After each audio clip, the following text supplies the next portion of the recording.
Bonjour et bienvenue à tous pour ce 105e congrès des maires et présidents d'intercommunalités de France. Ce matin, on va se retrouver avec un débat consacré aux politiques environnementales, aux grands enjeux. Mais tout de suite, j'appelle David Lisnard, le président de l'Association des maires de France, qui vous accueille ce matin dans cet auditorium.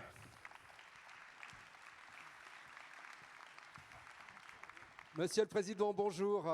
Alors voilà, on est réunis pour l'ouverture de ce 105e congrès avec un thème qui sera notre fil rouge, commune attaquée, République menacée.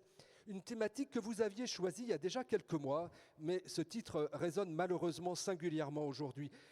Dans quel état d'esprit vous abordez ce congrès ? Nous l'abordons avec la volonté de faire en sorte que la République française ne soit pas une abstraction, que nos enfants et nos petits-enfants puissent vivre dans un pays qui rejette toute forme d'exclusion de l'autre a priori, toute forme d'antisémitisme, de racisme, toute violence. Bref, je crois que nous ressentons bien que nous sommes à une époque particulièrement grave. Et face à cette époque, dans cette époque, de ce contexte, le pouvoir local est une des solutions. Alors, et d'ailleurs, je veux dire, je veux vous remercier de votre présence, remercier Christophe Béchu, le ministre, notre ministre, j'allais dire de tutelle, c'est un mot qu'on n'aime pas, mais le ministre qui nous accompagne au quotidien, avec qui on bosse, et dire que ce congrès, ça va être le congrès des alertes, le congrès parfois des dénonciations, mais aussi le congrès des solutions. Et ça, nous y tenons absolument avec 15 ministres qui vont participer à nos travaux, la première ministre qui sera présente, une interaction avec l'exécutif. On veut stimuler la République française. Congrès des solutions avec davantage de débats encore, davantage d'intervenants dans cette 105e édition. Et des thématiques diverses, bien sûr, mais aussi, comme ce matin, on va parler transition écologique. Dans d'autres salles, on parle politique sociale. Est-ce le message aussi que vous voulez envoyer aux représentants de l'État, dire « passons-nous » ? Oui, passons-nous. Et ce qu'on voudrait dire à l'État, c'est qu'on peut vous aider. On peut aider, nous faisons partie de l'État, et nous pouvons aider l'exécutif de se libérer du surcroît de bureaucratie qui nous entrave au quotidien, qu'il suffit de nous faire confiance, qu'il faut que le législateur et l'exécutif nous aident à lutter contre cette surcharge bureaucratique, contre ces lois trop bavardes, contre tous ces schémas directeurs, tout ce qui nous entrave au quotidien, qui coûte cher aux contribuables, qui nous éloigne des usagers et qui finalement attaque la République. Et puis un 105e congrès avec une réflexion approfondie sur les fonctions de maire, d'élu local aujourd'hui, être élu local, les réalités d'un engagement toujours plus exigeant avec la présentation cet après-midi d'une enquête, mais surtout la nécessité de réfléchir à ce que sont aujourd'hui les fonctions de maire. Oui, nous sommes le pays de la démocratie locale, quand on regarde bien, 1 million de candidats aux élections municipales, mais on constate bien dans nos communes de plus en plus de démissions, de plus en plus parfois de résignation face au léviathan bureaucratique que j'évoquais tout à l'heure. Et avec Dominique Faure, nous avons proposé un certain nombre d'avancées qui seront évoquées tout à l'heure, avec Muriel Fabre, la secrétaire générale de l'association que je salue, pour que exercer un mandat municipal soit toujours la plus belle des missions, mais parfois une mission moins ingrate qu'elle l'est devenue. Et des temps forts pendant ce 105e congrès avec des hommages en particulier à ceux qui ont été victimes de lâches attentats. Oui, il y aura un moment très fort jeudi avec Michael Paty, la sœur de Samuel Paty, une des deux sœurs de Samuel Paty. Nous rendrons hommage à Dominique Bernard et Samuel Paty, assassinés par des terroristes islamistes parce qu'ils enseignaient la raison critique, la liberté d'expression. Et vous voyez, la République menacée, c'est aussi cette République qui est attaquée dans nos communes par cet obscurantisme, par ce terrorisme. Et ce moment sera, je pense, un moment puissant qui marquera notre volonté de garder la tête haute face à ceux qui veulent nous faire baisser les yeux. 3 jours de débat, des interventions, des discours, et puis la vie de l'association, puisque, je vous le rappelle, vous avez la possibilité de voter à partir de vos smartphones ou tablettes, mais aussi dans la salle de vote qui est à côté. Et puis, bien évidemment, pendant ces 3 jours, vous aurez surtout vous avez la possibilité d'intervenir, vous congressistes, parce qu'on est effectivement dans l'interaction et vous souhaitez que vos collègues élus puissent dialoguer et surtout faire des propositions et dire un peu quelle est la réalité de l'action Exactement. publique. D'ailleurs, vous avez vu qu'on a réaménagé, pour ceux qui sont habitués du congrès, l'espace. On l'a fait, il y a beaucoup plus d'espace de travail. On passe de 30 débats à 39 débats avec, on espère, une tonicité dans ces débats. Et puis, effectivement, le vote. Une AMF plus rassemblée et représentative que jamais. Il n'y a pas d'un côté les maires et l'AMF. L'Association des maires de France, c'est l'association des maires de la ruralité, des maires des centres-bourgs, des maires des métropoles, des maires des villes, des grandes villes. C'est tout cela réuni, et avec André Léniel, premier vice-président, avec Philippe Laurent, avec Muriel Fabre, avec Guy Geoffroy, avec Jean-François Vigier, bref, avec Catherine Vautrin, je ne vais pas tous les citer. Nous sommes attachés à porter une voix unie, forte, représentative de la vitalité de nos communes, et on va porter une voix haute et forte pour dire que maintenant on veut pouvoir bosser, qu'on nous laisse travailler et qu'on laisse la démocratie locale s'exprimer. Merci David Lisnard, merci Monsieur le Président. Eh bien, nous allons donc entrer dans un premier débat de ce congrès. Et ce premier débat... Est-ce que je reste là ou est-ce que je pars? On vous libère. Merci. Et on vous retrouve tout à l'heure pour la séance d'ouverture en tout début d'après-midi. Premier débat de ce congrès, réussir la transition écologique dans le respect des libertés locales. Et c'est vrai que les récentes lois, climat, résilience, industrie verte, reposent sur des dispositifs que les élus trouvent des dispositifs descendants. Alors comment sortir des tensions, des méthodes de recentralisation qui provoquent pour les élus des lourdeurs de gestion et la standardisation des prescriptions opérationnelles? Eh bien, on va en parler maintenant dans ce premier débat. Réussir la transition écologique dans le respect des libertés locales.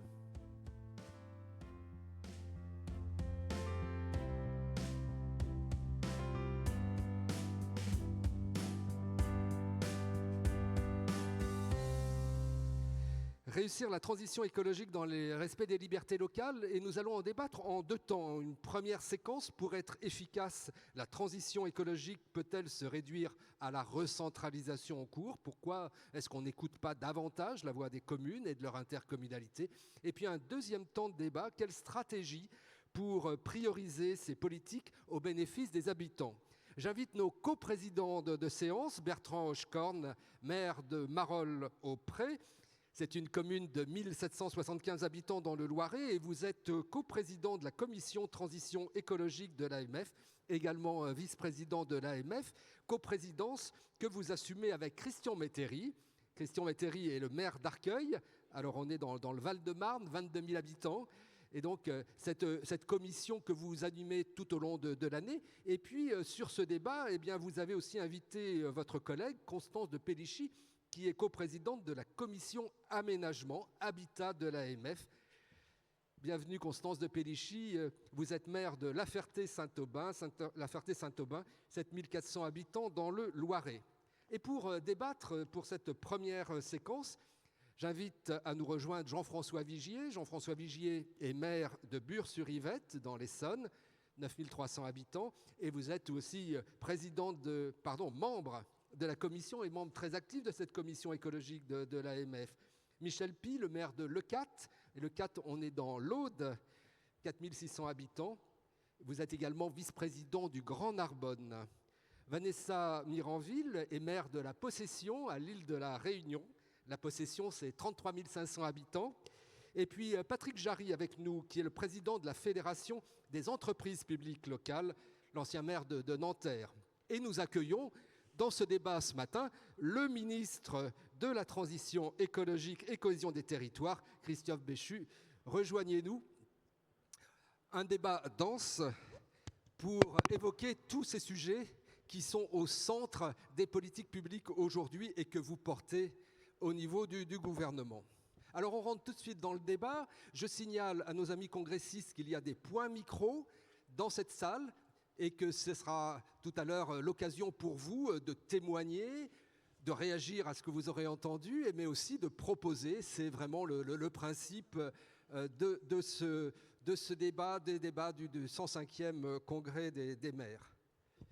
Introduire le débat avec vous, Bertrand Hochkorn, sur un thème qui sonne presque comme un mot d'ordre et qui aussi un mot d'ordre qui emploie le mot de recentralisation en disant comment on n'écoute pas davantage la voix des communes. Donc bonjour à toutes et à tous. Oui, réussir la transition écologique, c'est fondamental et nous tous élus, on est tous motivés, on est dans les starting blocks même plus. On a même déjà démarré sur ce plan-là, mais comme c'est bien dit, en respectant les libertés locales, et c'est ce à quoi nous tenons particulièrement. Ça doit venir du terrain, de la commune, et c'est nous sur le terrain qui connaissons le mieux les problématiques. Ce n'est pas forcément la même solution à un endroit ou à un autre. Là, c'est l'école qu'il faut restaurer. Là, c'est au contraire la biodiversité qu'il faut défendre. Enfin, partout, mais les priorités et l'ordre dans lequel on fait est différent. Les chantiers sont énormes. Évidemment, la rénovation énergétique, on le sait tous. Il y a ça. L'éclairage public, on peut en parler. La biodiversité, il ne faut pas l'oublier parce que je crois que c'est ce qui va nous arriver dans la figure un peu plus tard puisque c'est moins visible, c'est moins attendu, mais c'est fondamental pour l'avenir. On doit être à la fois sur le terrain pour être des citoyens du monde, si j'ose dire, c'est-à-dire des citoyens du monde qui luttons contre le réchauffement climatique, mais on doit aussi être là pour les finances de nos communes, les finances qui sont assez limitées et sur lesquelles il faudrait avoir plus de visibilité. Il faudrait que vraiment l'État fasse confiance au terrain le plus possible. Alors je ne vais pas être plus long parce que nous sommes là pour faire des témoignages et puis après voir des solutions. Et donc je ne suis pas plus long et on va laisser la parole à tous ces élus. Alors en donnant d'abord la parole à Constance de Pellichy, votre collègue, parce que les politiques d'aménagement sont bien sûr au centre de ces problématiques de transition écologique. Et je rappelle que vous êtes la présidente de la commission aménagement, urbanisme, habitat de l'AMF. Merci. Il devient difficile de penser politique d'aménagement et transition écologique sans avoir le spectre du ZAN. Zéro artificialisation nette, l'acronyme qui fait tant parler de lui et qui fait si peur aux élus aujourd'hui. La question qu'on va se poser ensemble, c'est comment peut-on réussir le ZAN sans avoir le sentiment que nos politiques d'aménagement sont désormais imposées directement par les services de l'État et en particulier par nos préfectures. Au contraire, comment peut-on faire pour réussir cette trajectoire de limitation de l'artificialisation des sols tout en respectant la promesse démocratique sur laquelle nous avons été élus. On n'a pas encore la solution, mais la réflexion commune nous permettra peut-être de dégager des pistes. On va dégager des propositions et peut-être aussi voir comment vos collègues dans leur territoire portent des solutions locales et arrivent à trouver des convergences entre ces politiques et tous ces impératifs. On commence avec vous, Jean-François Vigier. Je vais vous présenter tout à l'heure maire de Bure-sur-Yvette. Et quand on évoque les difficultés que vous rencontrez dans la mise en œuvre des politiques, vous me disiez qu'il y a aussi parfois des contradictions dans l'administration de l'État. Et vous aviez un exemple bien concret quand il s'agit de faire de la rénovation énergétique des bâtiments. Oui, bonjour à tous, bonjour Monsieur le Ministre, bonjour mes chers collègues. Effectivement, cette table ronde, c'est le signe de la liberté d'agir et aussi de la capacité de financer. Et sur la liberté d'agir et sur la nécessité pour l'État de parler d'une seule voix, et notamment l'État déconcentré dans nos territoires, j'ai même deux exemples. Le premier exemple, c'est celui de la rénovation énergétique des bâtiments et des habitations. Puisque l'État a donné une impulsion, il faut que nous réussissions la transition énergétique et il faut que tout le monde, élus, citoyens, rénovent leurs habitations. Il se trouve que depuis 1 an, dans ma commune, mais je pense que je ne suis pas le seul, je reçois les premières demandes d'isolation par l'extérieur et de pose de panneaux photovoltaïques. On va de l'avant. Sauf que l'ABF dit non. Alors, donc en gros, on a un État qui avance vers la transition écologique et il y a un service de l'État, je dirais un peu plus artiste, qui estime que l'isolation par l'extérieur se marie mal avec l'environnement et donne un avis défavorable. Le deuxième exemple que je voudrais donner, c'est sur la loi APER, la production d'énergie renouvelable, où la loi prévoit qu'au 31 décembre, les maires doivent faire des propositions, définir des endroits pour installer de l'énergie renouvelable, la ministre, Madame Pannier-Runacher, a annoncé que la loi, le 31 décembre, n'était pas une date butoir, et c'est très important. Or, il y a des préfets qui, disons-le, font du zèle dans certains départements et poussent à ce que le 31 décembre soit respecté. Je dis qu'il faut impérativement laisser la liberté aux maires. Quand il s'agit d'installer des éoliennes dans une commune, sur un territoire, le temps de la discussion avec les citoyens est indispensable au risque d'amener à l'immobilisme. Donc il faut donner de la souplesse. Tout ne doit pas descendre de façon autoritaire. Et puis, de la souplesse, mais aussi des directives qui soient claires, cohérentes avec les politiques mises en œuvre. Et vous avez été assez actif sur un dossier qui était celui des fausses consignes de bouteilles plastiques. C'est un sujet qui touche à la liberté d'agir et au financement. Et je veux d'abord, dans un premier temps, remercier Christophe Béchu, notre ministre, qui a eu un discours sans ambiguïté sur cette question de fausses consignes et qui nous a soutenus dans ce combat que nous avons mené avec les collectivités locales, avec tous les organismes, contre cette aberration environnementale que serait la fausse consigne sur les bouteilles plastiques. Vous êtes battus à nos côtés et grâce à vous, elle n'a pas été mise en œuvre au 1er janvier 2024. Il faut maintenant, Monsieur le Ministre, que le plan de recyclage élaboré par les collectivités, qui, vous le savez, est très ambitieux, soit mis en œuvre sans tarder, de façon à ce que nous atteignions ensemble les objectifs fixés par la loi AGEC.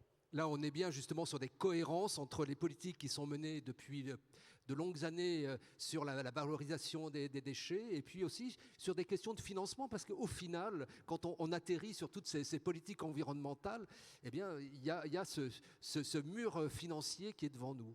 Alors oui, c'est un mur financier parce qu'on n'en voit pas le haut. Et en tant que maire, moi, je m'interroge sincèrement comment on va arriver à tout faire dans les délais qui nous sont donnés.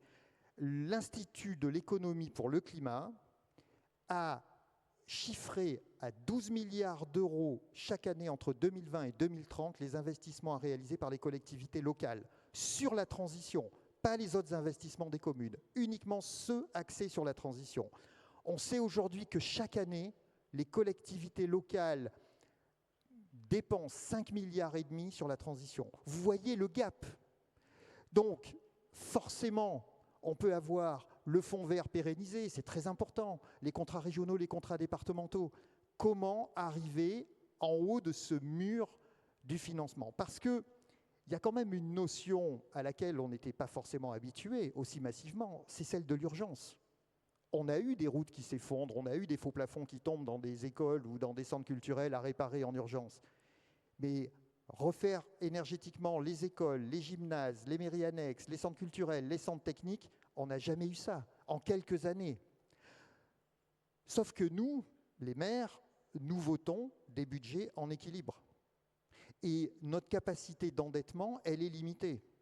Et on sait tous ici que si on dépasse 10, 11, 12, 13 ans de capacité de désendettement, tout de suite, on est placé en cellule d'alerte préfecture, la DGFiP débarque en mairie et nous explique comment dépenser. Donc, ça veut dire, comment fait-on pour dépenser autant, investir autant pour répondre à cette stratégie nationale et que nous partageons tous? Soit on décorrèle les investissements dédiés à la transition et on nous autorise à nous endetter pour des durées très longues, une sorte de dette verte, ou alors, disons-le, aujourd'hui, nous n'avons plus de fiscalité de résidence. Depuis la suppression de la taxe d'habitation, il y a une profonde inégalité parce que nos politiques publiques ne sont financées que par les propriétaires. Alors on y viendra à d'autres moments du Congrès. Il faut donc sûrement une véritable fiscalité de résidence qui nous permette de faire face aux enjeux qui sont devant nous en termes de transition écologique. Pouvoir financer, avoir les moyens de porter des projets. Vanessa Miranville, vous êtes maire de la Possession à l'île de la Réunion, 33 500 habitants de l'océan Indien jusqu'au haut de l'île, avec un territoire très, très divers. Et puis un vrai parti pris de politique environnementale que vous portez, et un dialogue parfois difficile avec les services déconcentrés de l'État quand il s'agit de mettre en œuvre et d'avoir les moyens de mettre en œuvre. Le premier exemple que vous me donniez quand on préparait ce débat, c'était celui de la revégétalisation. Racontez-nous ça. Alors bonjour, bonjour Monsieur le Ministre, bonjour chers collègues. Alors juste pour resituer, parce que je viens de loin et parfois on connaît peut-être mal les Outre-mer. Donc la Réunion, c'est un territoire qui, avec les autres Outre-mer, regroupe 80% de la biodiversité française. Donc c'est dire, même si nous sommes petits géographiquement, mais nous sommes importants en termes de biodiversité. Et effectivement, nos communes, et la mienne en particulier, vont du battant des Lames au sommet des montagnes. Donc nous avons des programmes de revégétalisation importants, mais qui ont la difficulté de n'être financés que sur une durée de 3 ans. Or, quand on fait ces programmes, on va planter sur 1, 2 et jusqu'à la 3e année. Et il faut ensuite de l'entretien sur encore 3 ans supplémentaires pour être sûr que les espèces endémiques et indigènes qu'on a plantées puissent prendre le pas sur les espèces envahissantes exotiques. Et malheureusement, là, les financements s'arrêtent au bout de cette 3e année. Ça nous oblige donc à financer des postes, notamment à travers des emplois aidés, les PEC, dont nous avons aussi énormément besoin, notamment dans nos territoires, pour insérer professionnellement et socialement des personnes en difficulté. Sauf que le nombre de PEC va aussi diminuer. Donc on se retrouve coincé aussi de ce côté-là et on a des espèces envahissantes qui reprennent le pas sur des espaces qui ont été revégétalisés. Oui, parce qu'on connaît tous maintenant en métropole le moustique tigre, mais vous avez malheureusement le privilège d'avoir des espèces exotiques envahissantes. Et là aussi, c'est une politique non seulement environnementale, mais aussi de santé publique à mener. Exactement. Un exemple très concret, le poil à gratter.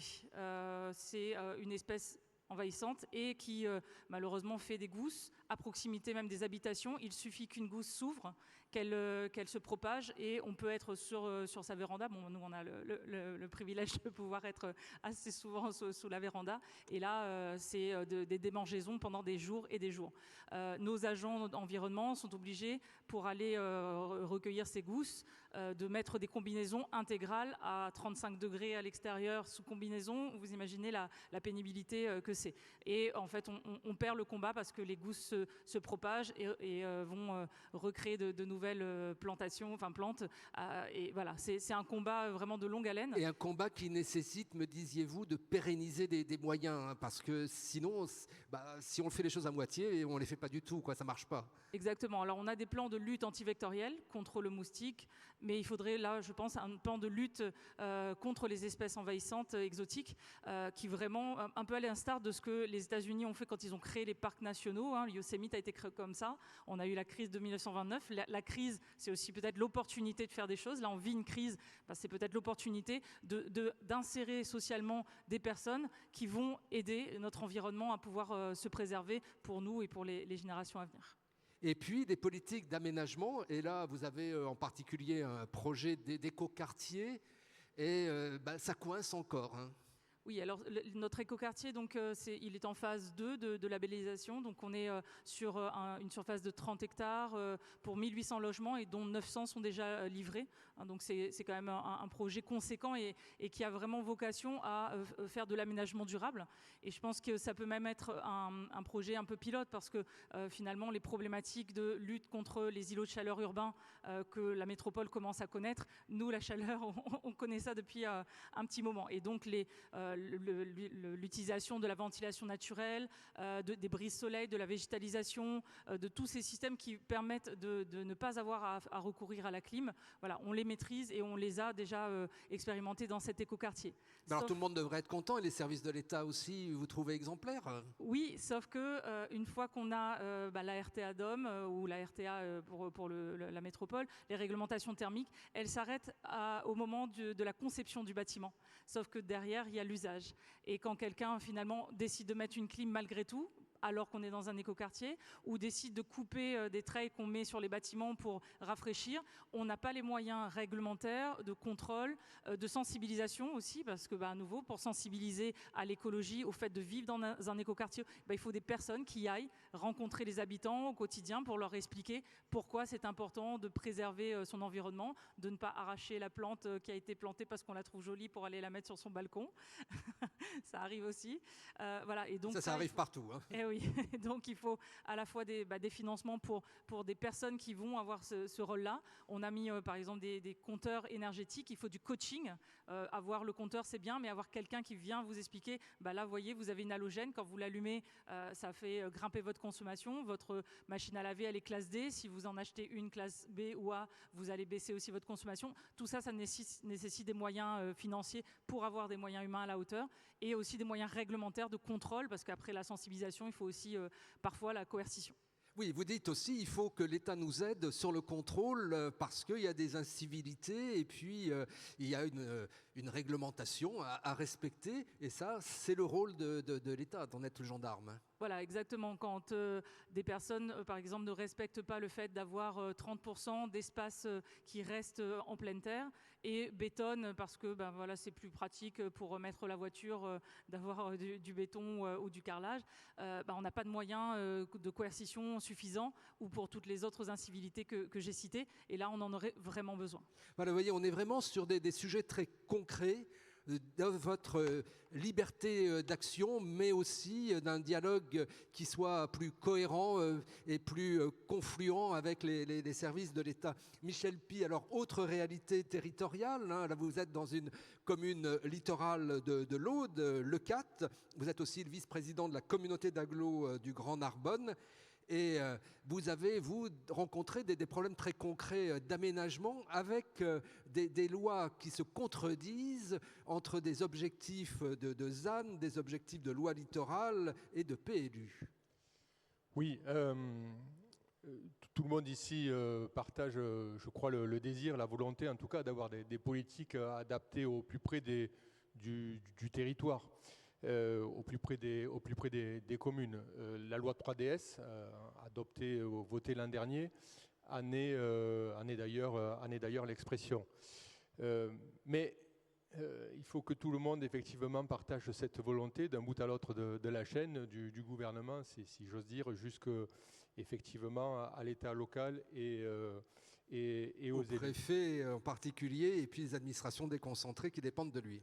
Alors la loi 3DS, par exemple, pour l'exemple sur lequel vous me sollicitez, prévoit de manière très explicite des possibilités d'exemption de production de logements sociaux pour les communes qui seraient frappées d'une forte inconstructibilité en raison notamment de la loi littorale ou des plans de prévention des risques. Donc une mesure très, très juste parce qu'effectivement tout ne peut pas s'appliquer de la même manière, de manière uniforme partout.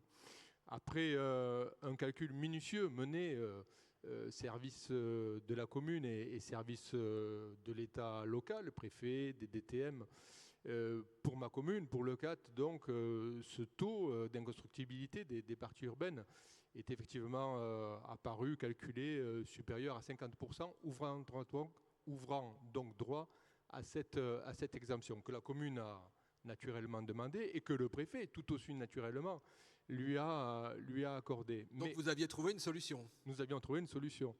Ce qui ne nous dispensait pas par ailleurs de faire du logement social, je le précise, parce que même exempté, sur chaque opération, on a quand même des quotas. Mais l'état profond, comme je le qualifierais, craignant peut-être que cette l'état profond, dit-il, disposition fasse rapidement tache d'huile, je ne sais pas, a suggéré au préfet de rapporter son arrêté en lui conseillant de revoir effectivement ce calcul minutieux que nous avions fait ensemble du taux d'inconstructibilité. Ce que le préfet évidemment a fait, et il a donc rapporté son arrêté, décision que la commune a maintenant attaquée. Cela s'est passé, je le précise, au même moment, quasiment à quelques jours près, où la première ministre exhortait les préfets justement à user davantage de leur pouvoir de dérogation. Adaptation des politiques aux réalités locales, et puis liberté d'action aussi des préfets aux côtés des maires quand on essaie de trouver des compromis acceptables et des compromis possibles. Il existe de très bons outils, les nouvelles lois notamment nous en donnent. Encore faut-il que la volonté de les utiliser soit partagée à tous les étages de notre organisation.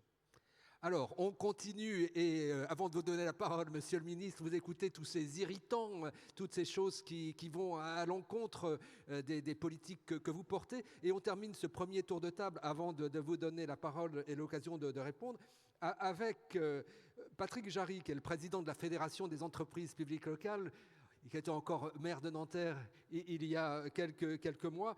Et Patrick Jarry, vous disiez, nos SEM, nos entreprises publiques locales, nos SPL d'aménagement sont aussi entravés par des programmes nationaux, des outils qui se chevauchent, alors qu'autrefois, les villes, les intercos, les agglos avaient la possibilité de construire une stratégie d'aménagement.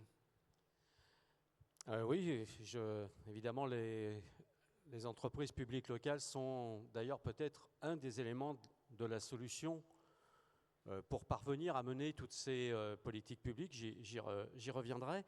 Mais pour montrer la manière dont, y compris, les choses peuvent se passer, très bonne décision prise par l'État et le gouvernement, automatisation du remboursement du FCTVA. Évidemment, tout le monde est content. On découvre que dans la mise en œuvre de cette réforme, les investissements des collectivités territoriales, des communes par exemple, pour acheter des terrains, ne bénéficieront plus du remboursement de ce FCTVA au moment même où, comme ça a été dit tout à l'heure, évidemment la loi ZAN va compliquer les projets d'aménagement, elle va aussi en renchérir le coût, puisque chacun comprend bien que pour continuer de développer des projets d'aménagement, et notamment des projets de logement qui sont absolument nécessaires pour répondre aux besoins, on va construire sur des endroits déjà construits, ou on va reconstruire ces endroits déjà construits, et donc forcément ça coûte plus cher. Alors, le montant, c'est 250 millions d'euros qui passent à la trappe, dont les communes ou les collectivités territoriales bénéficient. Bon, on fait rétablir, après donc 2 ans d'efforts, c'est en 2021, loi de finances 2023, par l'intervention de la fédération et puis des associations d'élus, on arrive à faire rétablir. Mais l'État ne le rétablit pas, le gouvernement ne donne pas l'accord pour le rétablir sur les équipements que les collectivités territoriales font construire dans le cadre des projets d'aménagement. Chacun sait bien que souvent, les collectivités territoriales, lorsqu'elles ont des opérations d'aménagement, et notamment qui créent des logements, elles font financer, elles confient dans les opérations d'aménagement la réalisation des équipements. Bon, voilà, donc un exemple dedans, donc c'est encore devant nous, donc c'est évidemment plusieurs dizaines de millions pour les collectivités territoriales, et je crois que ça montre, y compris parfois quand il y a une réforme donc, qui est positive, comment on va instaurer un climat de méfiance entre les collectivités territoriales et l'État, alors que l'intérêt serait faire autrement. Merci Patrick Jarry. Alors ce climat de méfiance, Monsieur le Ministre, là on a cité des exemples très, très concrets. Il ne s'agit pas d'être ce matin dans le bureau des pleurs, mais d'être conscient de ces divergences, de ces à peu près qui coincent et puis qui empêchent ce qui est le thème aussi de l'AMF, la liberté d'agir, la puissance d'agir. D'abord, je suis ravi d'être là. Ravi de participer au lancement de ce congrès et de ce moment toujours un peu particulier. J'en parle pour les 10 ans où je suis venu ici en tant que maire, pour les 10 années précédentes où j'étais élu municipal sans être maire. Et même si l'accueil du coup qui m'est réservé en tant que ministre, y compris en étant le plat principal de la table ou le punching ball qui permet de commencer en se réveillant collectivement, je suis ravi d'être là parce que je pense que rien n'est pire que d'avoir des choses qui macèrent et de ne pas se les dire. Et en vrai, l'État et les collectivités sont soumises à des défis qui sont assez comparables. Et il m'arrive de retrouver dans les expressions des maires par rapport au gouvernement ce que j'entendais de la part des expressions de mes habitants par rapport au maire que j'étais. Donc je ne vais pas minimiser ça, je vais juste dire que quelle que soit l'échelle à laquelle vous vous trouvez, quand vous êtes responsable de quelque chose, vous êtes y compris parfois responsable de choses où vous vous dites que c'est un tout petit peu plus complexe que la manière dont on vous le décrit. je me réjouis que ce congrès il commence sur comment, collectivement, on réussit le défi de la transition écologique. Parce qu'il y a quelques années, si on se dit les choses, sur un débat comme celui-là, on aurait peut-être pu avoir, est-ce que oui ou non, il faut accélérer sur la transition écologique. Là, il n'y a pas de sujet, quelle que soit la tendance des collectivités, le sujet c'est comment on y va. Et il y a une hauteur de marche objective. Les chiffres, ils font froid dans le dos, quelle que soit la manière dont on les prend.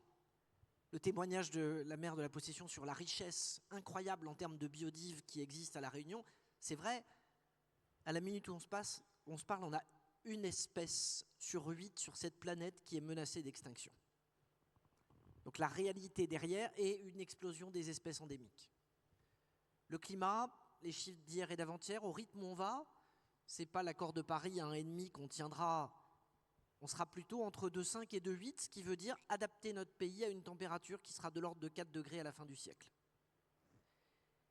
Et en face de ça, ce qui emmerde le plus nos concitoyens, pour utiliser un mot un peu pompidolien, un peu vulgaire, avant que ce soit les éoliennes, le ZAN, les ZFE et les ABF, ce sont les conséquences extrêmement concrètes de ce dérèglement climatique. C'est la sécheresse quand vous avez plus d'eau, c'est le fait de vous retrouver avec des éboulements comme dans la Vésubie, c'est le fait de vous retrouver avec des épisodes de catastrophes naturelles qui vont se succéder. Et notre ennemi, ce ne sont pas les façons dont on lutte, c'est ce dérèglement et le fait qu'on ne souhaite pas que ça s'amplifie, que ça s'accentue, avec un inconnu dans la pièce, qui est le coût de l'inaction. Et on pense bien sûr ce matin aux maires du Pas-de-Calais en particulier, tous ceux qui doivent faire face à ces inondations et à ces épisodes climatiques de plus en plus violents et fréquents. Bien entendu qu'on pense à eux. Et je peux vous dire que là-bas, de façon très concrète, autant quand je me déplace, il m'arrive qu'on m'explique que quand même, les PPRI, c'est sacrément compliqué parce que ça prive des territoires dans lesquels on ne peut pas construire et c'est trop rigide. Quand vous êtes là-bas, vous comprenez à quoi sert un PPRI quand vous avez une usine qui récente, qui n'est pas touchée par l'eau et que de l'autre côté, vous avez un site qui est sous l'eau et qui correspond à la zone inondable du PPRI. Je ne vais pas avancer là-dessus, mais indirectement, la bataille du ZAN, c'est quand même pour éviter qu'on se retrouve en bouchon de nos nappes phréatiques à multiplier les endroits dans lesquels on a de l'eau qui, au lieu de s'infiltrer, ruisselle et accentue une partie des difficultés que nous connaissons. Maintenant, les amis, on ne va pas se mentir. Tout ça là, tout ce dont on est en train de parler, il n'y a pas un pays au monde qui a trouvé le bon rythme et la bonne formule pour aller faire la transition écologique. Il n'y en a pas un. Donc nous cherchons, on essaye de trouver la bonne formule, et la bonne formule, elle est quelque part dans un triangle où il faut que l'État assume et prenne des responsabilités au titre de la sphère publique, que les citoyens s'y mettent, parce que le petit discours qui consiste à penser qu'il suffirait d'interdire les jets pour aller régler le problème de la transition écologique sans demander aux gens d'aller faire des efforts, ça ne marche pas, et que le point de jonction entre les deux, c'est les collectivités territoriales, parce que c'est l'endroit dans lequel les politiques nationales se déclinent. Quand je dis qu'il faut faire en sorte de bouger sur les transports, super, mais ce n'est pas parce que vous faites voter un plan vélo qu'il y a plus de gens qui prennent le vélo. Ce n'est pas parce que vous augmentez un niveau d'aide au niveau du Parlement sur l'aide à l'achat des VAE que ça fonctionne. C'est parce qu'il y a un maire qui dessine une piste cyclable sécurisée dans sa commune et qu'à ce moment-là, ça déclenche le fait d'y aller. C'est vrai sur les transports en commun, c'est la question de l'offre. Ça l'est sur la politique des déchets, dont on a parlé il y a quelques minutes, avec des réalités territoriales, les amis, qui sont diverses. Oui, je me suis opposé à la généralisation d'une consigne qui aurait été un objet techno sur toute la France. Mais la vérité m'oblige à dire qu'aujourd'hui, dans ce pays où la liberté est laissée aux élus locaux, on a des taux de collecte et de recyclage des bouteilles plastiques qui varient de 40 à 90% en fonction des endroits du territoire. C'est moins simple de défendre par rapport à une partie de l'administration centrale le fait qu'il ne faut pas mettre la collecte quand vous avez des villes à 40 que quand vous avez des villes à 90. Et quand on utilise celle-là pour vous dire qu'on est très en retard et qu'on ne sera jamais aux 90% à la fin de la décennie, ça suppose effectivement d'être dans un dispositif, on pourra en reparler dans le cadre de la REP emballage, où on est capable d'avancer. Mais là, il ne faut pas punir ceux qui sont vertueux. Avant de répondre aux questions, parce que je pourrais multiplier les réponses, je vous donne peut-être 2 ou 3 éclairages, en tout cas, sur la manière dont on s'efforce d'avancer. Et puis après, on donnera la parole aux congressistes Exactement. de la salle qui pourront témoigner et aussi peut-être faire des propositions. Allez-y, monsieur le ministre. Alors, d'abord pour commencer, ma philosophie, mais sans doute parce que je viens de ce monde des élus locaux, ça a été de mettre en place un fonds vert qui ne repose ni sur un appel à projet, ni sur un appel à manifestation d'intérêt, et qui a été victime de ce succès, puisqu'à la minute où nous parlons, ce sont 8000 collectivités de ce pays qui se partagent les 2 milliards d'euros de la première édition, et ce fonds, nous passons le montant à 2,5 milliards. Ces 2 milliards d'euros, ils ont entraîné 10 milliards d'euros d'investissement des collectivités territoriales. Quand on résume les projets, ce qui, quand on se rapproche du mur d'investissement ou de la finance climat, permet de mesurer l'importance de cet effet de levier, et en disant, c'est vous qui savez le mieux ce qui est bon chez vous. Le problème, c'est qu'il y a tellement de besoins que 2 milliards ne suffisaient pas. 2,5 milliards par an jusqu'à la fin du quinquennat, c'est juste plus que le doublement des enveloppes d'investissement qui existent par le passé, puisque DETR plus DECIL, ensemble, c'est 2 milliards. 2, la nouvelle étape qui commence, c'est celle de la territorialisation de la planification. Alors, 2 mots de 4 syllabes dans la même phrase, ça en fait au moins un de trop. Mais en essayant de résumer les choses de façon très ultra rapide, c'est exactement l'objet de cette table ronde.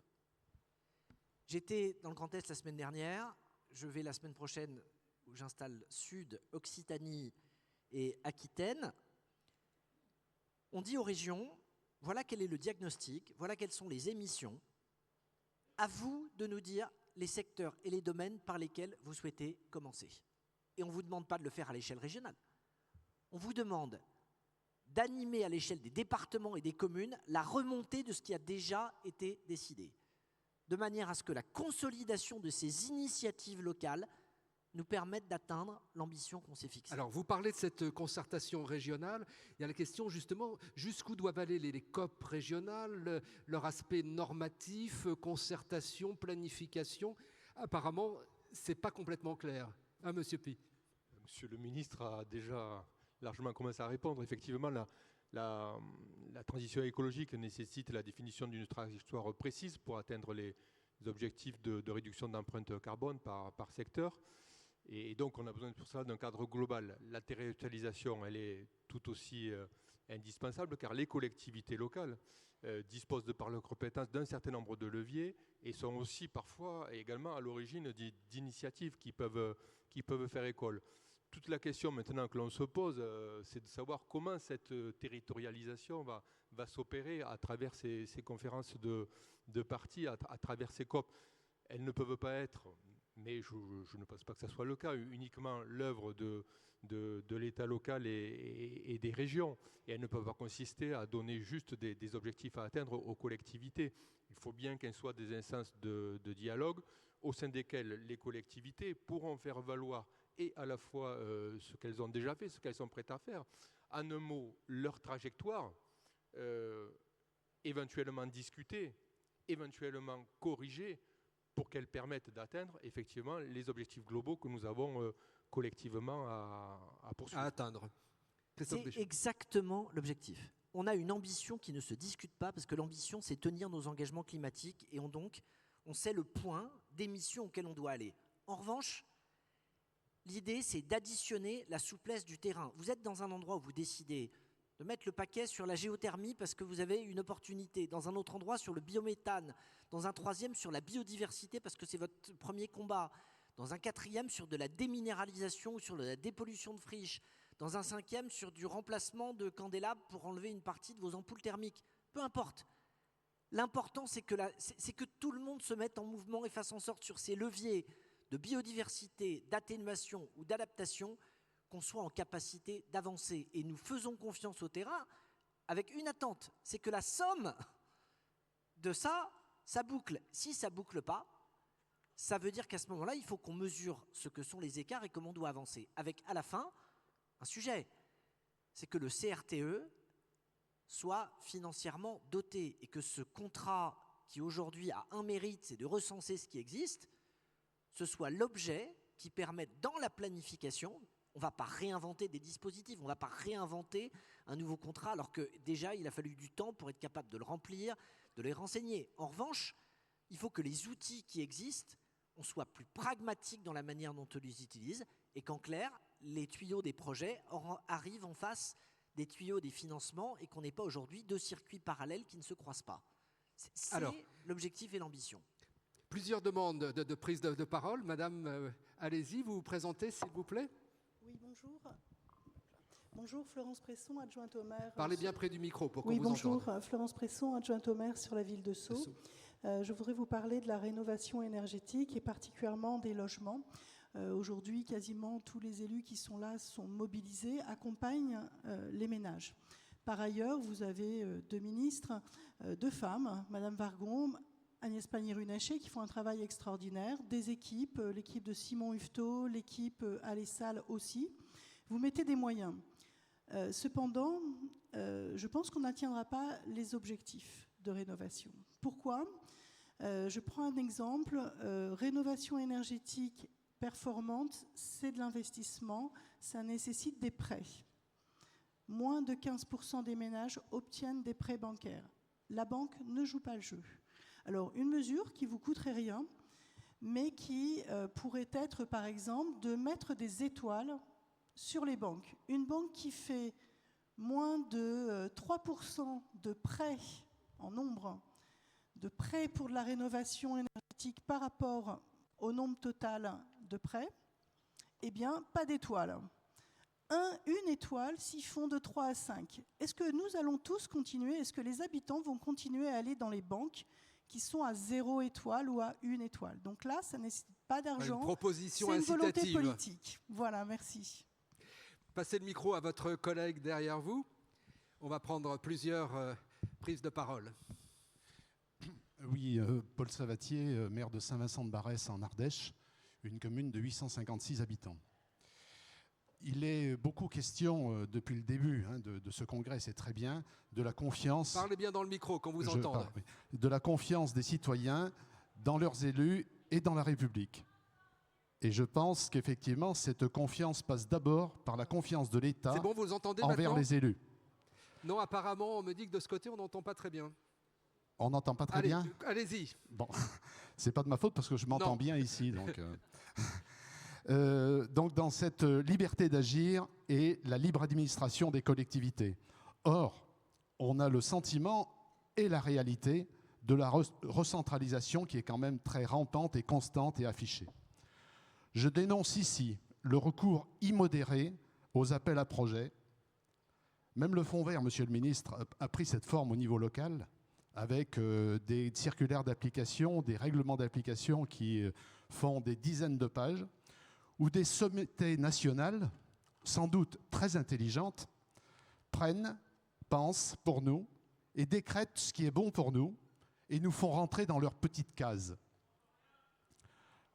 On est en train de régler le problème, mais je vais relayer ce que dit Monsieur le maire. Allez-y, continuez. Les moyens qui nous sont dus au titre de la décentralisation et de notre libre administration doivent être ouverts.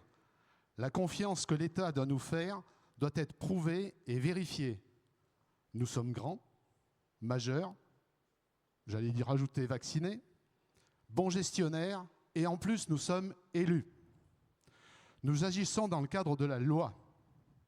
Aussi, je propose à l'AMF de faire de la question de la liberté de choix pour la gestion de l'eau et de l'assainissement, un sujet qui revient dans tous nos débats, un casus belli de cette relation de confiance à retrouver avec l'État et que le transfert de cette compétence aux communautés de communes en 2026 redevienne facultatif.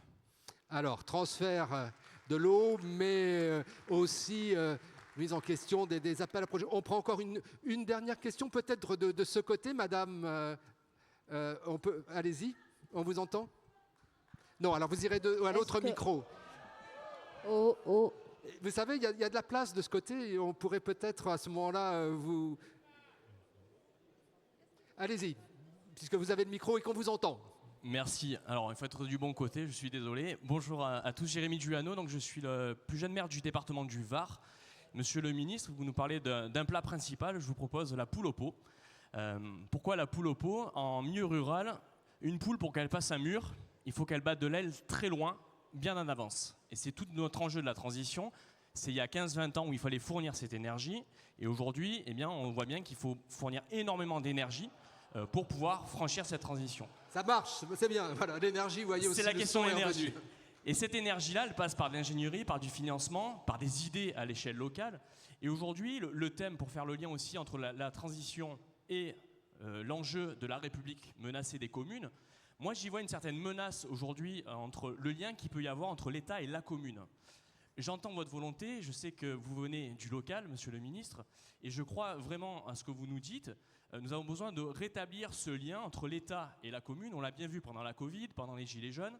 Et aujourd'hui, il y a 3 leviers essentiels pour pouvoir franchir cette République de la transition à travers la République de la commune.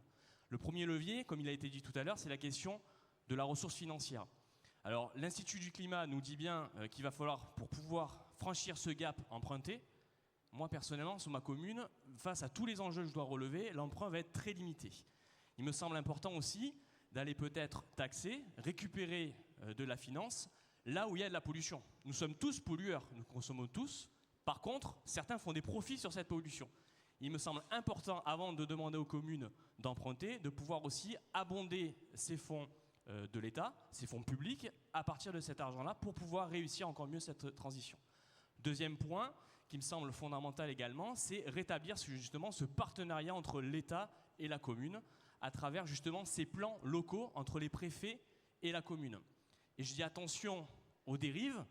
La commune est une collectivité. Les autres établissements peuvent parfois, par les jeux d'acteurs, freiner la transition. Et ça, il faut être très vigilant. Et je ne me suis pas présenté, Jérémy Juano, donc le maire du Val, dans le département du Var, vice-président de l'agence locale du climat du département du Var et coprésident de la transition au sein de l'association des maires du Var. Merci. Merci. Alors, madame, allez-y, de ce côté. Oui, bonjour. Donc, je suis madame Louis, maire adjointe de la commune du Gosier. Parlez bien dans le micro, madame. Oui, alors, est-ce que vous m'entendez oui, bien? c'est très bien. Je suis madame Louis Nanouchka, maire adjointe de la commune du Gosier en Guadeloupe. Alors, la question concerne justement les leviers que vous avez pu mettre en place pour inciter donc, à réussir la transition écologique. Notamment en Guadeloupe, il y a des dispositifs fiscaux qui étaient mis en place justement pour favoriser, avec les financements de tout ce qui est équipement solaire, assainissement, avec tous les problèmes que nous rencontrons actuellement. Et malheureusement, à la fin de cette année, ces dispositifs ont été, entre guillemets, abrogés. Donc j'aimerais savoir pourquoi, puisqu'ils étaient contributeurs justement à aller vers cette transition écologique. Et donc ça fait la fermeture de beaucoup d'entreprises. Et indirectement, c'est une aussi ressource pour les collectivités locales, puisqu'on sait que l'implication de ces entreprises permet d'avoir des ressources fiscales. Voilà. Merci. Alors, il y avait des réactions, des constats, mais aussi, monsieur le ministre, vous le constatez, des propositions, et des propositions très concrètes. Bon. D'abord, moi, on me pose une question debout, je réponds debout. Oui, mais restez près de votre fauteuil parce qu'on a des pas le droit de caméras. De m'approcher. C'est à cause des caméras. Bon, c'est pas très grave si ça passe pas à l'écran de la même manière. Et si, parce qu'il y a le congrès hors les murs, monsieur le ministre. Tout est calibré. Regardez à quel point on aseptise les choses. Avant, j'aurais pu, normalement, pouvoir aller sur les genoux du maire de Bure pour lui demander si vraiment il trouvait qu'il en manquait sur le plan du fond vert et de la complexité. J'aimerais revenir. Merci pour les idées. Je vais très vite là-dessus, mais toutes les semaines, je m'efforce de faire un débat avec des citoyens, comme je faisais des réunions de quartier par le passé. J'ai été il y a quelques jours à Rueil-Malmaison, avant j'étais à Sorigny, avant j'étais à Pouilly en Auxois. La semaine prochaine, je vais à Marseille. Bref, je vais avoir des occasions, y compris d'être dans ce degré d'interpellation. J'aime bien l'idée des étoiles et cette idée globalement qu'il faut aussi qu'on soit capable de distinguer ceux qui font et ceux qui avancent dans le bon sens. 2, si vous avez des dizaines de pages de circulaires sur la mise en œuvre du fonds vert, vous me prévenez et vous me prévenez rapidement. Ça n'est ni l'esprit, ni la lettre de ce que nous avons arrêté. Je veux un dispositif simple, sans appel à projet et sans appel à manifestation d'intérêt, parce que si vous avez des pages et des pages à remplir, à la fin, ce sont les gros qui ont le plus d'agents qui finissent par avoir la partie la plus élevée des subventions. Et si on a poussé ce système... Et si j'ai obtenu la mise en œuvre de cette manière, c'est évidemment pour éviter ça. Et c'est aussi pour qu'on dise, c'est pas nous qui savons mieux que le maire d'un village s'il faut commencer par la déminéralisation de l'école, par la rénovation énergétique de la mairie ou d'un bâtiment, ou par le changement énergétique de son réseau de lampadaires. Je crois à ça, et je veux dire, j'y crois pour une raison d'urgence.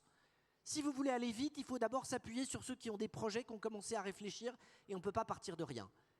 Je ne suis pas d'accord avec l'idée que, par définition, l'intercommunalité en matière de gestion de l'eau ne serait pas un bon niveau. Je ne suis pas venu ici pour vous dire ce que vous avez envie d'entendre. Je suis venu ici pour vous dire ce que je pense. Quand on a eu 1000 communes privées d'eau en 2022, entre les 2/3 et les 3/4 étaient des communes qui géraient l'eau de manière isolée. Nous avons aujourd'hui une corrélation absolue dans ce pays entre la gestion en commune isolée et la sécheresse. Le système qui consiste à penser qu'on peut avoir 12 000 gestionnaires d'eau potable dans notre pays avec les enjeux de cette ressource ne sont pas à la hauteur des investissements et de ce qui est devant nous.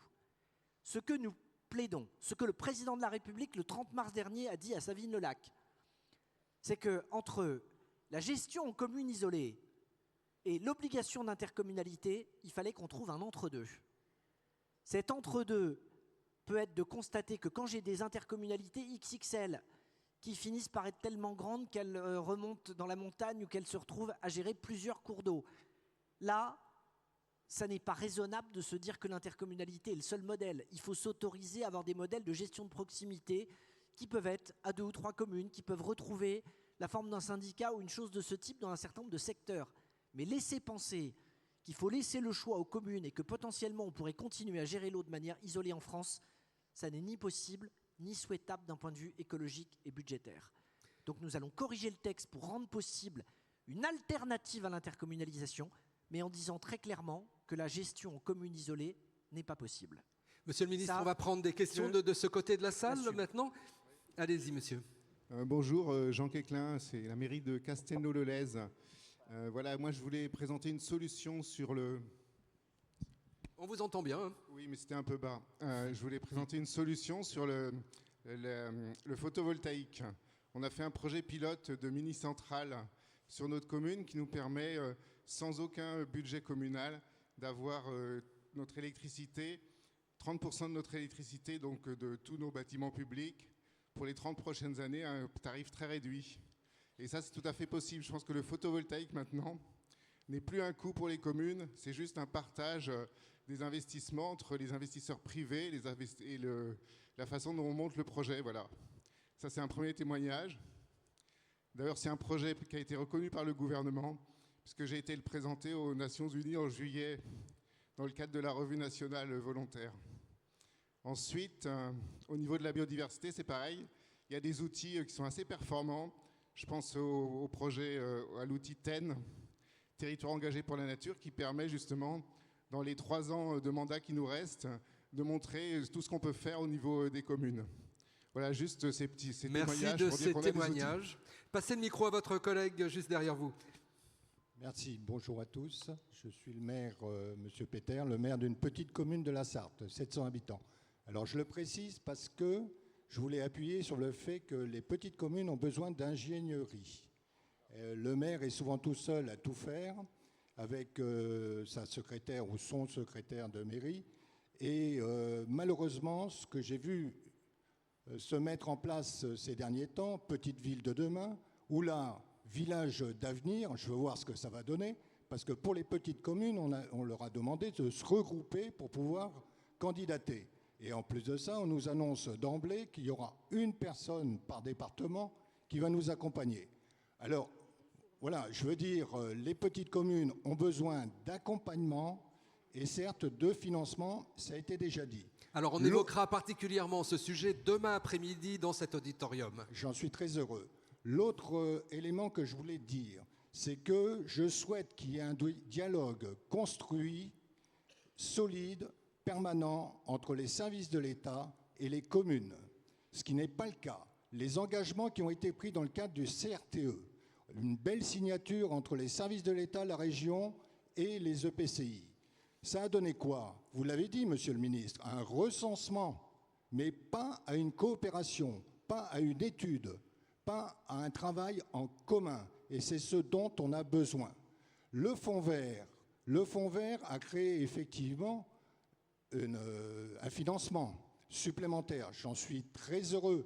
Mais qu'est-ce qu'ont fait les services de l'État? Ils ont fait un espèce de grand listing pour ajouter la DETR, la DSIL et le Fonds vert, ce qui veut dire que nos réponses, on les a eues beaucoup plus tard, voire pas du tout. Donc, pour moi, l'amélioration, elle doit être portée, comme les collectivités territoriales les portent, entre un dialogue le citoyen et nos collectivités. Je souhaite et je vous demande que le dialogue entre les services de l'État et les communes, surtout les petites communes, soit un vrai dialogue constructif. Je vous remercie. Passez le micro à votre collègue. On vous demande d'être concis parce qu'il y a encore d'autres demandes de prise de parole. Oui, je serai très court. Je suis maire d'un village de 230 habitants dans le 04, les Alpes de Haute-Provence. Alors ma question, elle est courte. Elle concerne donc le photovoltaïque. Photovoltaïque. Et je voudrais savoir où en sont les décrets que nous attendons depuis longtemps. Rien ne sert d'avoir une loi d'accélération si on ne sait pas encore le définir, sachant que nous avons la définition qui est faite par la fédération départementale des syndicats d'exploitants agricoles, par celle du CEDIJAC qui est différente, par celle de la Confédération paysanne. Et donc on tourne en rond et on n'avance pas. J'ai un projet depuis déjà 6 ans, 7 ans, et nous tournons en rond. Alors si on veut aller vite et pouvoir donc aller dans le sens des énergies renouvelables, voilà. Merci, nous attendons, monsieur le ministre, votre efficacité. On passe de ce côté avec vous, madame. Oui, Antoinette Scherer, je suis élue à Annonay en Ardèche. Et donc, je voulais signaler que les efforts pour développer les transports en commun dans la ruralité sont tout à fait insuffisants. Je vais vous donner un exemple. Nous avons une ville de 17 000 habitants et le trajet pour Valence TGV et Grenoble, il y en a 3 par semaine. Un vendredi après-midi, un le dimanche soir et un le lundi matin très tôt. Alors, il se trouve que c'est l'académie de rattachement Grenoble, mais bon, c'est quand même assez extraordinaire. Et la ruralité de l'Ardèche n'est pas reliée aux grands transports. Voilà, c'est très très mal fait. En parallèle, tout semble fait pour encourager la voiture individuelle électrique. Il faut voir les très nombreux spots télévisuels qui sont incessants aux heures de grande écoute. Voilà, je suis assez agacée par tout ça. Eh bien, on entend votre agacement. Passez le micro à votre collègue en demandant aux uns et aux autres d'être assez concis, car le temps nous est compté ce matin. Allez-y. Bonjour, Dominique Scaravetti. Je viens d'une commune du sud Gironde, de 2000 et quelques habitants. Un petit témoignage sur le Fonds vert, monsieur le ministre, pour vous dire qu'il y a 1 an, on en a entendu parler, on s'est dit on va se mettre sur les rangs, mais à l'époque, personne n'avait trop d'informations, qu'est-ce que c'était, comment ça marche, à qui on demande. Et puis 1 an plus tard, donc on avait des projets de rénovation de l'éclairage public et de nos bâtiments, dont l'école. Et puis 1 an plus tard, on nous dit mais finalement, il n'y a plus de sous, le Fonds vert, il n'y en a plus. Donc on va essayer de discuter avec le sous-préfet, mais on ne sait pas trop comment les choses se sont décidées, avec quels critères. Et je rejoins tout à fait mes collègues qui disent, dans les communes de taille modeste, voilà, les dossiers et le manque d'ingénierie rendent les choses difficiles. Merci. Passez le micro à votre collègue et puis nous prendrons une dernière question après cette intervention. Allez-y, madame.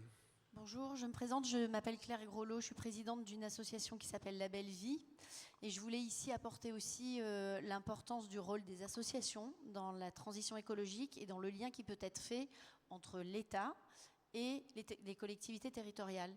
Donc, juste vous expliquer ce que nous faisons. Nous accompagnons à la transition écologique les lieux de vie. Le premier lieu de vie collective, que sont les crèches notamment. Nous accompagnons 1000 crèches aujourd'hui sur tout le territoire français. Et je vais vous parler des impacts de cette démarche, où on peut voir des baisses de consommation d'eau et d'énergie de 20%. C'est assez important. Des réductions de déchets, une amélioration de la qualité des repas, des baisses de toxiques, et Dieu sait que nous nous adressons à une population extrêmement fragile, et pour effet sur la santé et le bien-être des professionnels et des enfants, avec une baisse des maladies, des absences de longue durée sont réduits de 34% chez les professionnels et une baisse des maladies chez les enfants.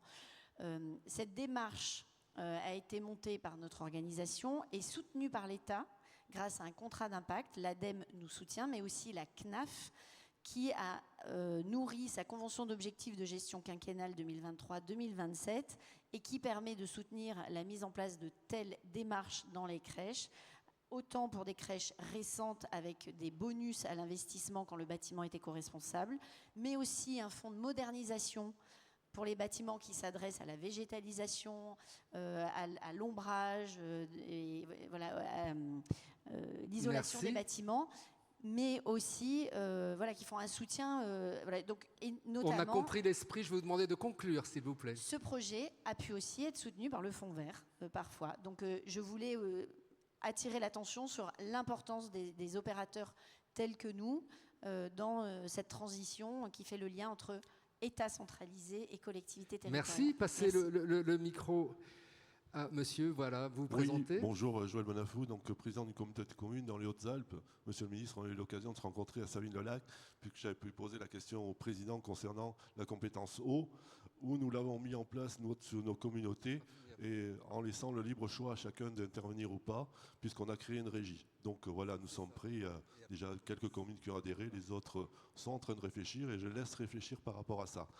Simplement, moi, c'est concernant les ordures ménagères. Voilà, à l'heure actuelle, je dirais que nous, sur nos déchetteries, on a 52 points d'apport, donc de tri. On est assez bon élève dans ce domaine-là au niveau des Hautes-Alpes, par rapport, je dirais, à d'autres départements. Et qu'est-ce qu'on constate? La TGAP qui augmente chaque année. Donc là, on a du mal à faire passer le message auprès de nos électeurs, parce qu'ils nous disent, attendez, nous on trie, on est bons élèves, et en plus, vous nous taxez toujours. Et vous taxez, on est obligé d'augmenter chaque année. Voilà simplement la question concernant la TGAP. Est-ce qu'il ne pourrait pas y avoir soit un fonds de péréquation, quelque chose comme ça? Voilà, merci Monsieur le Ministre. Voilà, bien, Monsieur le Ministre, des questions concrètes, des propositions, des réactions, de l'exaspération parfois. Tout cela, c'est effectivement ce qui jaillit ce matin. Bon, alors si j'ai bien compris, j'ai très peu de temps.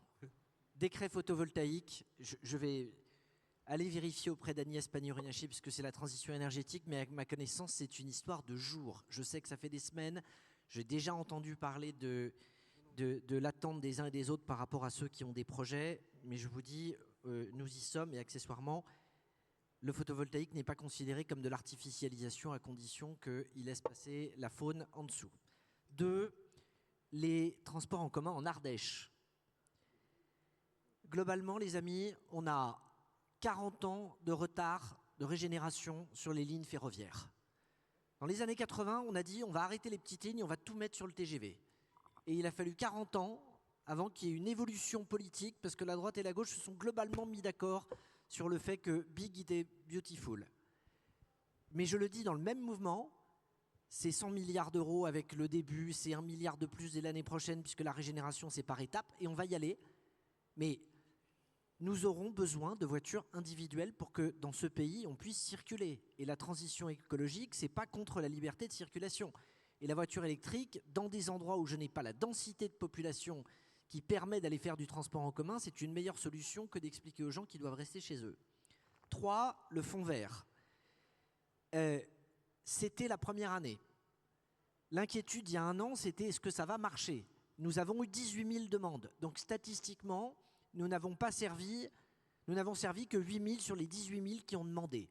De ce que je comprends, un des principaux critères, c'était est-ce que le projet est mûr? Est-ce qu'on n'a pas affaire à des gens qui prennent date pour un projet qui aura lieu plus tard? Et donc tout l'enjeu pour l'édition 2, maintenant qu'on a des règles, que c'est calé et qu'on y voit clair pour les 4 ans qui viennent, c'est de garder cet état d'esprit de souplesse et d'appel à projet avec un montant qui est plus élevé, en s'assurant qu'on ventile bien ça sur toutes les strates de collectivités pour les accompagner dans leur développement, et j'y veillerai personnellement, et je salue les opérateurs qui interviennent également sur le sujet.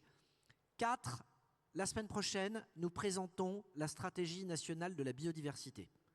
Ce n'est pas des obligations en plus pour les communes, je ne suis pas en train de vous annoncer ça, je suis en train de dire que comment on va lutter contre les espèces endémiques, comment on va accompagner les parcs naturels, comment on va favoriser des dispensaires portés par des associations comme la LPO dans une partie du territoire, comment globalement on va préserver nos eaux humides. Sur ces différents sujets, on présente les choses, c'est doté budgétairement, On part de zéro, il y a 400 millions comme première marche qui vont permettre d'accompagner et donc de répondre à ceux qui sont engagés sur le terrain sur la lutte des espèces endémiques. À l'inverse, je le dis pour l'adjointe de Guadeloupe qui s'est exprimée, il y a des domaines dans lesquels les prix du marché, en particulier sur le photovoltaïque, qui finissent par atteindre un équilibre, ou si l'État doit subventionner des choses pour lesquelles il y a un équilibre économique, on n'aura plus d'argent pour subventionner là où il n'y a pas d'équilibre économique. On doit utiliser notre argent dans les domaines où il n'y a pas de rentabilité. C'est vrai sur le ferroviaire, et ça l'est dans le sens positif du terme sur la préservation de la biodiversité, parce que tous les bienfaits de la biodive, on ne les voit pas dans les comptes des entreprises, et pourtant, ils sont indirectement à toutes les lignes. Enfin, la TGAP. On a une trajectoire de TGAP qui a été faite il y a des années en disant on va augmenter la taxe générale sur les activités polluantes, comme ça va forcer les gens, grâce au signal prix, à baisser le nombre de déchets qu'ils produisent. La baisse des déchets est moins rapide que l'augmentation de la taxe. Donc on a pour le moment une difficulté et il faut reconnaître que le Covid n'a pas aidé, parce que ça a mis sur pause une partie des extensions de consignes de tri et des généralisations, mais ça n'a pas mis sur pause la trajectoire de TGAP. Donc j'ai eu l'occasion de rencontrer Amorce il y a quelques jours, j'ai des occasions régulières de regarder comment on est capable d'avancer, c'est au cœur des discussions qu'on a sur la REP, et ça fait évidemment partie des sujets sur lesquels le ministère travaille, mais encore une fois, dans la taxe, je vais vous dire, il y a aussi la vérité des prix. Il y a des quantités de choses aujourd'hui, mesdames et messieurs les maires, sur cette planète et dans ce pays, qu'on ne paye pas à leur juste prix parce que le coût de la dépollution ou le coût de la remise en état d'une partie des espaces naturels n'apparaît dans aucun compte. Et quand ça apparaît dans aucun compte, à la fin, c'est l'État qui paye ou ce seront les générations qui nous suivront. Et je pense que nous avons au moins en commun d'être des gens responsables qui considèrent que tant qu'on a les manettes, il faut qu'on s'efforce de faire le maximum pour la planète, pour ceux qui nous ont fait confiance et pour ceux dont on a la responsabilité. Merci de m'avoir proposé de partager un moment sur cette table ronde. Merci à vous d'avoir été avec nous ce matin. Et sur